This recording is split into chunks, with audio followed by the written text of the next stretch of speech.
நம்முடைய ஆண்டவராகிய இயேசு கிறிஸ்துவின் நாமத்தினால இந்த நல்ல நாளில உங்களை சந்திப்பதுல மிகவும் மகிழ்ச்சி அடைகிறேன்.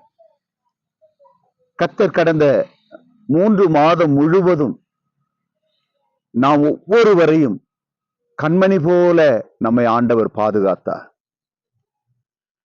இந்த 4வது மாதத்திற்குள்ளாக நாம் கடந்து வந்திருக்கிறோம்.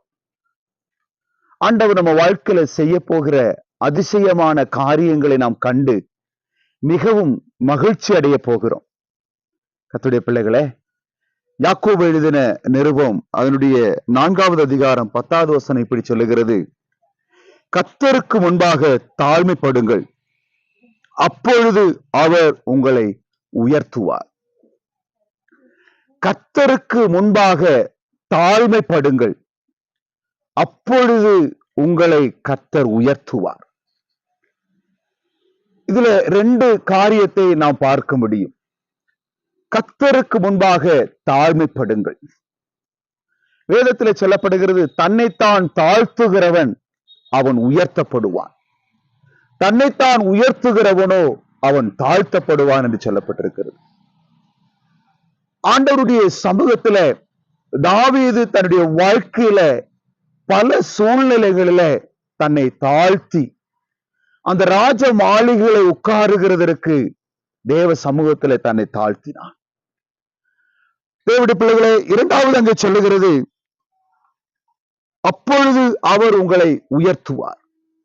வேதத்துல பார்க்க முடியும், அவர் உங்களை விசாரிக்கிறவராய் இருக்கிறபடியால் உங்கள் கவலைகளை எல்லாம் அவர் மேல் வைத்து விடுங்கள், அப்பொழுது அவர் உங்களை உயர்த்துவார். யாபேசு தன்னுடைய வாழ்க்கையிலும் கூட சொல்ல முடியும், இஸ்ரவேலின் தேவனை நோக்கி, தேவரே நீர் என்னை ஆசீர்வதித்து என் எல்லையை பெரிதாக்கி தீங்கு என்னை துக்கப்படுத்தாதபடிக்கு அதற்கு என்னை விலக்கி காத்தருளும் என்று அவன் வேண்டிக் கொண்டான். அவன் வேண்டிக் கொண்டதை கர்த்தர் அவனுடைய வாழ்க்கையில நிறைவேற்றி கொடுத்தார். இந்த வார்த்தையை கேட்கிற தேவ பிள்ளையே, உங்க வாழ்க்கையில ஒரு உயர்வான ஒரு நிலைக்கு நேராக நீங்கள் கடந்து வர வேண்டும் என்று சொன்னால் நீங்கள் தேவ சமூகத்தில முதலாவது தாழ்த்த வேண்டும். தேவ சமூகத்திலே ஸ்தோத்திரம், ஆண்டவருடைய சமூகத்தை நோக்கி பார்க்க வேண்டும். வேதத்துல பார்க்க முடியும், எனக்கு ஒத்தாசை வரும் பர்வதங்களுக்கு நேராக என்னுடைய கண்களை நான் ஏறெடுக்கிறேன். எனக்கு ஒத்தாசை எங்கிருந்து வரும்? வானத்தையும் பூமியும் படைத்த என்னுடைய ஆண்டவராகிய இயேசு கிறிஸ்துவின் சமூகத்திலிருந்து எனக்கு வரும். அப்படியானால் இந்த மாதத்துல ஸ்தோத்திரம், நம்முடைய வாழ்க்கையில ஏதோ ஒரு இடத்துல நம்முடைய தாழ்மை இல்லாத ஒரு நிலைமை, ஆண்டவராகிய இயேசு கிறிஸ்து சிலுவையில மரண பரியந்தமும் தன்னை தாழ்த்தினார். இந்த கால வேளையில, இந்த நாளில, இந்த புதிய மாதத்துல ஸ்தோத்திரம், இயேசு கிறிஸ்துடைய தாழ்மையை போல நீங்களும் இந்த வார்த்தையை கேட்கிற தேவனுடைய பிள்ளைகளை, நீங்களும் தேவ சமூகத்துல தன்னை தாழ்த்தும் பொழுது நிச்சயமாய் கர்த்தர் உங்களை உயர்த்த வல்லவராக இருக்கிறார். நிச்சயமாய் உங்களை கனப்படுத்த வல்லவராக இருக்கிறார். நிச்சயமாய் உங்களை மேன்மைப்படுத்த அவர் வல்லமையுடையவராக இருக்கிறார். நம்மை நாமே தாழ்த்தும் பொழுது கர்த்தர் நம்மளை உயர்ந்த இடத்துல வைக்க வல்லவராய் இருக்கிறார். இந்த காலவேளையில, இந்த நாளில தேவனுடைய பிள்ளையை ஸ்தோத்திரம், இந்த வார்த்தையை கேட்கிற தேவனுடைய பிள்ளைகளை, உடைய வாழ்க்கையில ஒரு உயர்வான ஒரு நிலைக்கு நீங்கள் போகலாம். ஒருவேளை நீங்கள் அலுவலகத்துல நீங்கள் பணி செய்து கொண்டிருக்கலாம், ஒருவேளை நீங்கள் படித்துக் கொண்டிருக்கலாம், ஒருவேளை ஸ்தோத்திரம் நீங்கள் ஒரு விளையாட்டு வீரனாக இருக்கலாம். உங்களுடைய வாழ்க்கையில ஒரு உயர்வு இல்லைன்னு சொல்லி நீங்கள் ஒருவேளை புலம்பிக் கொண்டிருக்கலாம். நிச்சயமாக இந்த நாட்களிலே இந்த வார்த்தையை கேட்கிற தேவ பிள்ளையை கர்த்தர் உங்களை உயர்த்த வல்லவராக இருக்கிறார். உங்களுடைய தொழில் காரியங்களாக இருக்கட்டும், உங்களுடைய வியாபார ஸ்தலங்களாக இருக்கட்டும், உங்களுடைய ஸ்தோத்திர வேலை காரியங்களாக இருக்கட்டும், நிச்சயமாக உயர்த்தி வைக்க இயேசு வல்லவராக இருக்கிறார். தேவ சமூகத்தில் தன்னை தாழ்த்தும் பொழுது உங்களை உயர்ந்த இடத்துல கொண்டு செல்ல வல்லவர். இன்றைக்கு ஒருவேளை பலவிதமான சூழ்நிலைகளில சிறைபிடிக்கப்பட்ட நிலைமையில் இருக்கலாம். ஒருவேளை இன்றைக்கு வியாதியோடு கூட நீ காணப்பட்டு கொண்டிருக்கலாம். ஒருவேளை குடும்பத்தில் சமாதானம் இல்லாத நிலையில நீ காணப்பட்டு கொண்டிருக்கலாம். இன்றைக்கு ஒருவேளை ஸ்தோத்திரம் உடைக்கப்பட்ட சூழ்நிலையில ஏதோ ஒரு மூலையில முடங்கடிக்கப்பட்ட நிலைமையில இருக்கலாம். ஒருவேளை வியாதியினால ஸ்தோத்திரம் பிசாசின் பிடியால நீ சிக்கப்பட்டு கொண்டிருக்கலாம். இன்றைக்கு ஸ்தோத்திரம் வியாதி தருவானங்கள்ல மரணத்தை நோக்கி நீ போய்கொண்டிருக்கலாம். நீ மரணத்தை நோக்கி போய்கொண்டிருக்கலாம். இன்றைக்கு ஸ்தோத்திரம் கர்த்தர் உன்னை மரணத்தின் பிடியிலிருந்து உன்னை உயர்த்தி வைக்க விரும்புகிறார். ஸ்தோத்திரம், இன்றைக்கு பயணித்துக் கொண்டிருக்கிற தேவ பிள்ளையே, ஒருவேளை ஸ்தோத்திரம் வாகனத்தின் மூலமாக நீ மரித்து போகக்கூடிய ஒரு சூழ்நிலை இருந்தது. கடந்த நாட்களில் எதிர்பார்க்காத விபத்துகள் உனக்கு நேராக, குடும்பத்துக்கு நேராக, உடைய பிள்ளைகளுக்கு நேராக, உடைய வாகனத்துக்கு நேராக கடந்து வந்த பொழுதெல்லாம் இஸ்ரவேலை காக்கிற தேவன் உறங்குவதும் இல்லை, தூங்குவதும் இல்லை. அவர் ஒவ்வொரு நாளும் உன்னை பார்த்து கொண்டே இருக்கிறார். தூங்காமலும் உறங்காமலும் உன்னை பார்த்து கொண்டே இருக்கிறார்.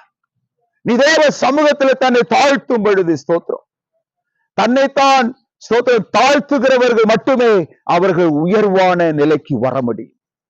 ஸ்தோத்திரம். சிறியவனை புழுதிருந்து எடுத்து எளியவனை குப்பையிலிருந்து உயர்த்தி அவனை ராஜாக்களுக்கு முன்பதாகவும் பிரபுக்களுக்கு முன்பதாகவும் உயர்த்தி வைக்க வல்லவராக இருக்கிறார்.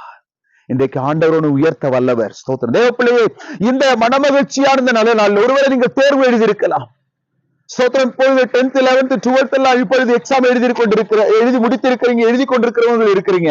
நிச்சயமாய் கர்த்தர் உங்களுடைய மன விருப்பத்தின்படி அவர் உங்களுக்கு தந்தருளுவார், அவர் உங்களை உயர்த்துவார். நீங்கள் தினந்தோறும் தேவ சமூகத்திலே நீ காத்துக்கொண்டு ஸ்தோத்திரம் பயத்தோடு கூட நடுக்கத்தோடு கூட பயணிக்கிற வாலிப தம்பி, வாலிப தங்கச்சி, ஸ்தோத்திரம் உன்னை உயர்த்த வேண்டும் என்று கர்த்தர் விரும்புகிறார். கர்த்தர் உன்னை உயர்ந்த இடத்துல வைக்க விரும்புகிறார். +2 முடிச்சாச்சு, நீ நான் என்ன செய்வதுன்னு சொல்லி நீ இன்றைக்கு ஒருவேளை புலம்பிக் கொண்டிருக்கலாம். கர்த்தர் உன்னை உயர்ந்த இடத்துல, நல்ல நிலையான ஒரு காலேஜ்ல கர்த்தர் உன்னை மேன்மையாக வைக்கக்கூடிய இடத்துல வைக்க விரும்புகிறார். எந்த இடத்துல எல்லாம் நீ அவமானப்பட்டையோ, எந்த இடத்துல என்னை மேன்மையாக கருத முடியாதபடிக்கு மிகவும் கலங்கி நின்றையோ, அந்த ஜனங்கள் நடுவில், உன்னுடைய சொந்த பந்தங்கள் நடுவில், உடைய உற்றார் உறவினர்கள் நடுவில் கர்த்தர் உன்னை மேன்மையாக வைக்க விரும்புகிறார். இன்றைக்கு நீ பயணம் செய்து கொண்டிருக்கிறாயா? வெகு தூரத்திலிருந்து கர்த்தர் உன்னை சுகபத்திரமாய் உன்னை கொண்டு வந்து கூடாரத்தின் உள்ளறையில சேர்த்து உன்னை கனப்படுத்தி உயர்த்தி வைக்க வல்லவர். இது உன்னுடைய கண்களுக்கு ஆச்சரியமாக இருக்கிறது அல்லவா? கர்த்தர் தாமே இந்த வார்த்தை மூலமாக நம்மை ஆசீர்வதிப்பாராக. ஜெபிப்போமாக. பரலோக தகப்பனே, ஆசீர்வதிக்கப்பட்ட நல்ல வேலைக்காக நன்றி சொல்லுகிறோம். இந்த நல்ல நாளில உம்முடைய சமூகத்துல நாங்கள் அமர கர்த்தர் பாராட்டின கிருபைகளுக்கு ஸ்தோத்திரம். கர்த்தருக்கு முன்பதாக தாழ்மைப்படுங்கள், அப்பொழுது உங்களை அவர் உயர்த்துவார். ஆண்டவரே, நம்முடைய பிள்ளைகள் இந்த வார்த்தையை கேட்ட ஒவ்வொருவருடைய வாழ்க்கையில கர்த்தர் உயர்ந்த இடத்துல நம்முடைய பிள்ளைகளை நீர் வைக்க வேண்டும் என்று ஜெபிக்கிறோம். ஆண்டவரே, பொருளாதார நெருக்கடிகளாக இருக்கலாம். ஒருவேளை இன்றைக்கு நல்ல ஒரு வீடு இல்லை சொல்லி வாடகை வீட்டில் இருந்து கொண்டு ஒவ்வொரு நாளும் கலங்கி நின்று கொண்டிருக்கலாம். நம்முடைய பிள்ளைகளுக்கு நல்ல ஒரு வீட்டை இந்த புதிய மாதத்துல, இந்த ஆண்டுல கர்த்தர் கொடுப்பீராக. நல்ல ஒரு இடத்தை கர்த்தர் கொடுப்பீராக. நம்முடைய பிள்ளைகளுக்கு நல்ல திருமண காரியங்கள், சுப காரியங்கள் நடக்கட்டும். ஆண்டவரே, இன்றைக்கு குழந்தை பாக்கியம் இல்லாமல் பல ஆண்டுகளாக ஆண்டவரை குழந்தை பாக்கியம் இல்லாமல் கலங்கி கொண்டிருக்கிற பிள்ளைகளுடைய வாழ்க்கையில கற்பப்பை கர்த்தர் திறந்து நல்ல ஒரு குழந்தை பாக்கியத்தை கர்த்தர் கொடுப்பீராக. அந்த குடும்பங்களில் சமாதானம் இல்லாத நிலைமையில காணப்பட்டுக் கொண்டிருக்கிற அந்த குடும்பத்திற்கு தெய்வீக சமாதானத்தை கர்த்தர் கொடுப்பீராக. கடன் பிரச்சனையோடு தற்கொலைக்கு நேராய் போய்கொண்டிருக்கிற ஆண்டவரே, அந்த குடும்பத்தை ஆண்டவரே நீர் தாமே சமாதானத்தின் பாதையிலே நடத்துங்க. ஆண்டவரே, நீங்க அப்படி செய்ய போகிறதற்காக ஸ்தோத்திரம். ஆண்டவரை, அலுவலகங்களே ஆண்டவரை பணியாற்றுகிற ஒரு ஆண்டவரை நபர்களையும், ஆண்டவரை பெரிய பெரிய கம்பெனி வைத்து நடத்துகிற நபர்களையும், சிறு தொழில் செய்கிறவர்களையும், வியாபாரிகளையும், ஆண்டவரை பயணத்தில் ஆண்டவரை வாகனத்தை ஓட்டுகிற டிரைவர்மார்களையும், ஆண்டவரே ஸ்தோத்திரகர்த்தாவி, வருவாய்த்துறையிலே பணியாற்றுகிற ஒரு அதிகாரிகளையும், எங்களுடைய ராணுவ வீரர்களையும், காவல் அதிகாரிகளையும், எங்களுடைய ஆசிரியர் பெருமக்களையும் ஆண்டவருடைய கரங்களிலே நாங்கள் ஒப்புக் கொடுக்கிறோம். எங்களுடைய தேசத்தை ஆட்சி செய்கிற தலைவர்கள் எல்லாவரையும் ஆண்டவர் பாதுகாத்துக் கொள்ளுங்க. தேவ கிருபைக்குள்ளாய் நடத்தும். இயேசுவின் நாமத்தில் மன்றாடி ஜெபிக்கிறோம் நல்ல பிதாவே. ஆமென். ஆமென்.